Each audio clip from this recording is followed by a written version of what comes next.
Hello! Hello! How's it going? We're back. We know it's been a little longer than expected. Too long. Yes, way too long. Definitely. We've been very busy. We've been home. We're home. Yeah. So, seeing family, seeing friends, doing all the things we've been talking about when we came back to America. Working a lot. I started a new job. Yeah. So yeah, but regardless, this bit that we're going to show you is all about the beginning of our journey home. So I'm really excited to talk about it because it's like going back in time. So I hope you guys enjoy it as well. I'm on top of the world!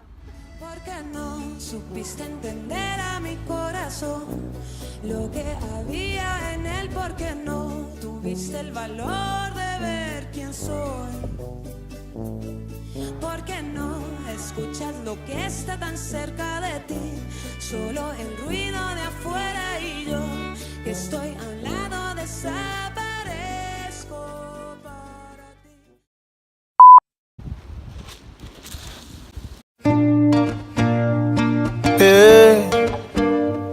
Yeah.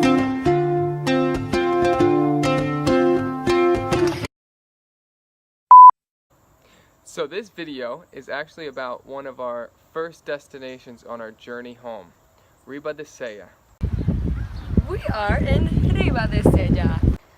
So after traveling from the very, very south of Spain to the very, very north, literally coast to coast, we arrived to the campsite, and Tony's back is basically broken because he unfortunately had to do most of the Well, our biggest carrying. suitcase was missing one wheel. Which, it's a luxury to have wheels anyways, but that really made things much more difficult because I wanted to use the wheel, but I only had 3 wheels. It was complicating. So we arrived, we were exhausted but so exhilarated because we looked around and it was this new piece of land that we had never seen, and so excited. Meanwhile, our tent is very, very small. That and Asturias is known to be a place. Asturias is where we're at. We're in the town of Ribadesella, but in like the province of Asturias is known to be incredibly rainy. Won't stop raining.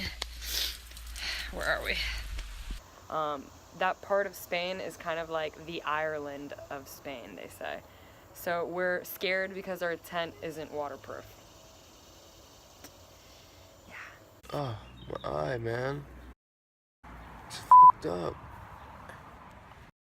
We actually have a video log of the first morning of when we woke up, which I had a terrible allergy attack in my eye, which you will clearly see. Along with his back pain. Yeah. So we wake up the next morning, refreshed. To say the least. Good morning. Last night we slept inside this very small tent. It was our first night. What are your thoughts of the first night? Everything was great. My back is a little bit like I just need to stretch, but it was really nice. And it was cold. It got a little bit cold. Andrea was saying, it's not gonna be cold. It's not gonna be cold. It was cold. Freaking hot now. Now it's really hot. Yeah. But we're not wet, which is most important. So like I said, we wake up in our tent. Luckily, we are not wet.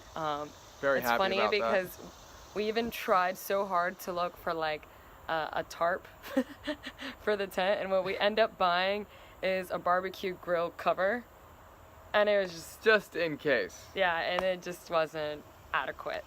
But anyways, so the next day we walk into town, which is about half an hour walk because the campsite is a little bit, outside of the town. Pretty far. So but we don't mind. We like to walk, and I'm telling you, this area is just drop dead gorgeous, just gorgeous.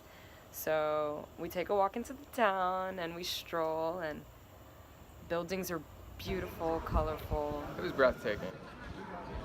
So, as we were walking through the beautiful city, just captivated, we saw a sign for this beach on the other side. So we walked through and we just happened to stumble upon this beach that was completely made of stones, these little marble stones, and in the background were these very large mountains that were really jagged, and it made for some beautiful photos and it's excellent just relaxation. solitary because Yeah, no one was there. yeah, like we said, it's pretty rainy where we are, so I think that deters a lot of people, especially since it wasn't high season yet, it wasn't summer. And no one ever thinks of going to the north of Spain for beaches. Everyone always goes to the south, but in reality, the north of Spain actually has some of the most beautiful beaches there is. And I would say more beautiful than the south by far. Yeah, it is. Yeah, it is. It's just their weather is different, but yeah, it was really cool to stumble upon that. Yeah!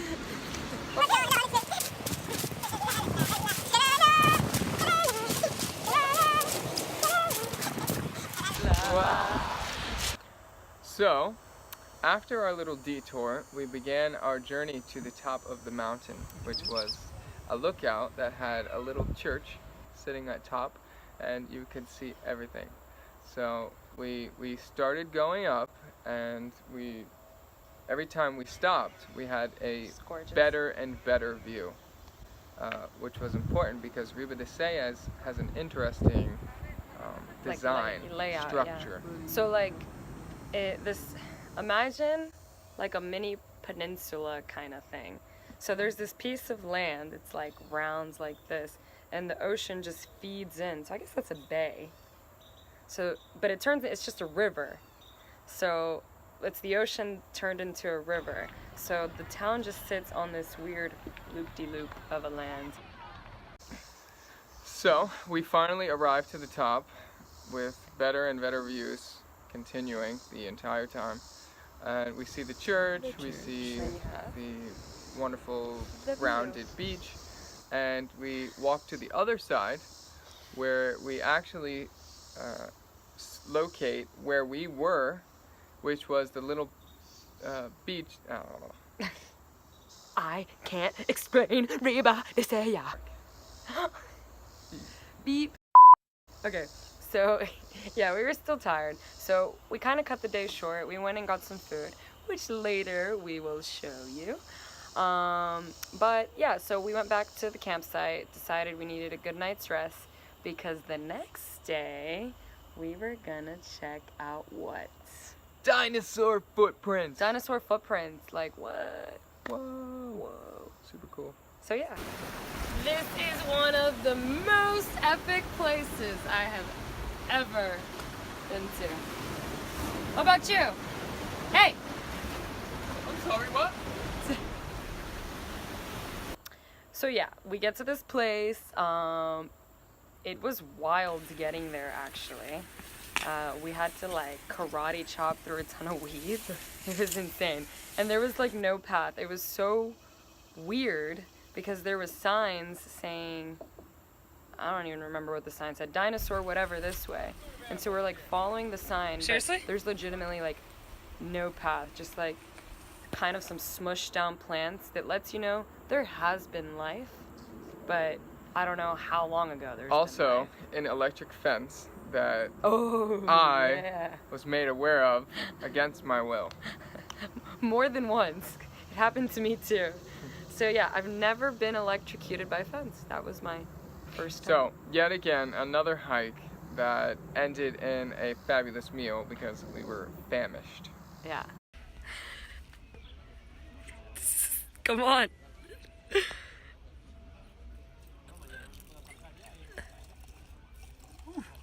Nice. Un colín. Un colín. Por favor.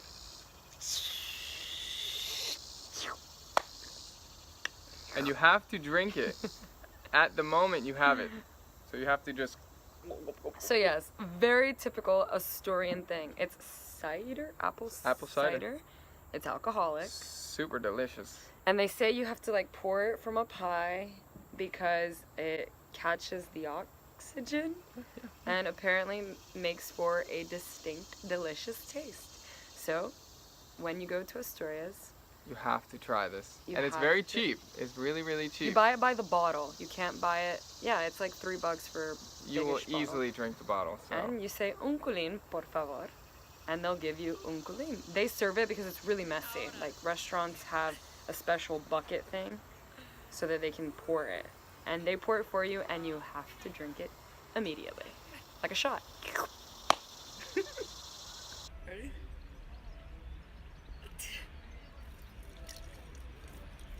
Shorter and shorter it gets, but fabadas. So, The after a best day bean there full ever of was. hard work and dinosaur print hunting, sorry, you finish it off with a famous Asturian fabada. What is a fabada, sir? So I believe it's like a lima bean.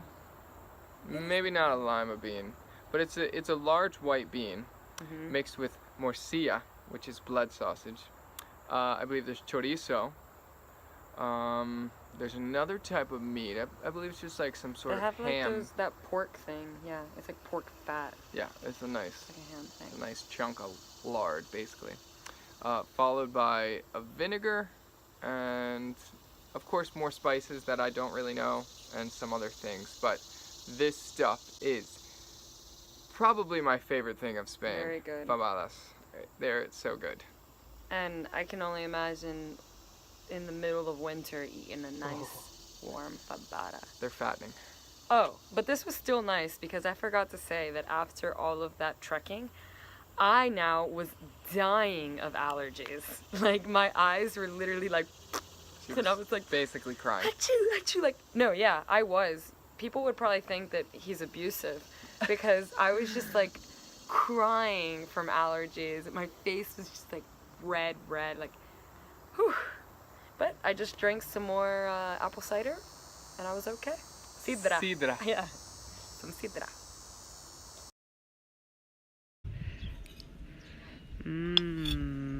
Yummy. After our 3 to 4 bottles of sidra and our fabadas, we embarked on our journey home. So we did not have a car, we did not have a bike, we didn't have anything but our feet. And we decided to do what we do best, and that is take a detour. That said, it was about the same time, but it wasn't. Especially Also, not when it's pouring pouring rain. So it was the best decision we've made. The rain was a bummer, but also we got to meet some cute horses. Hey.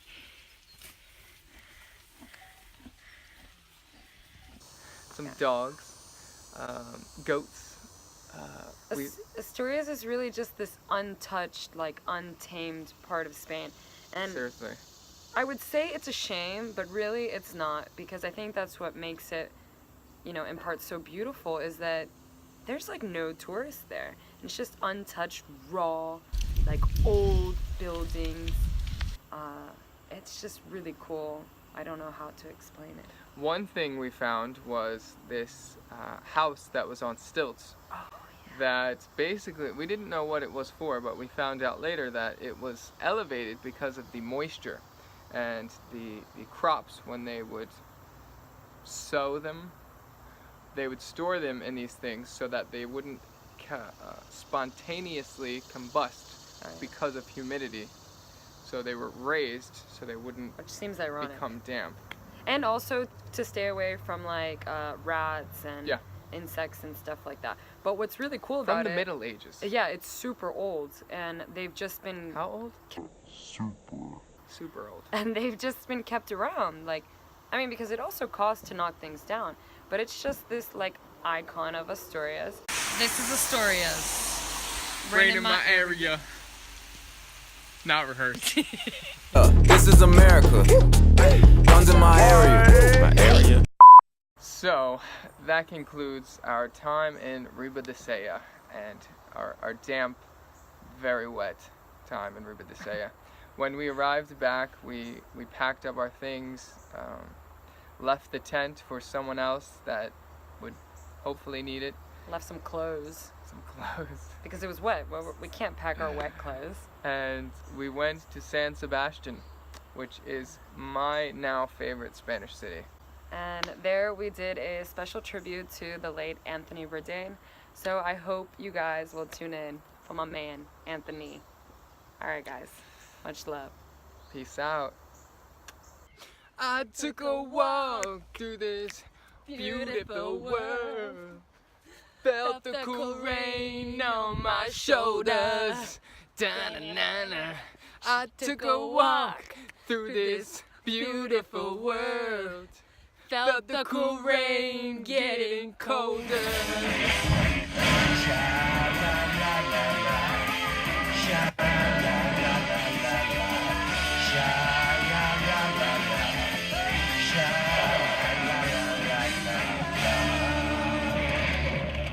She's so fly.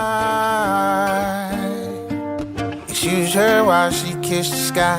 Excuse her while she kissed the sky. She's so high. Excuse her while she kissed the sky. Excuse her while she kissed the sky.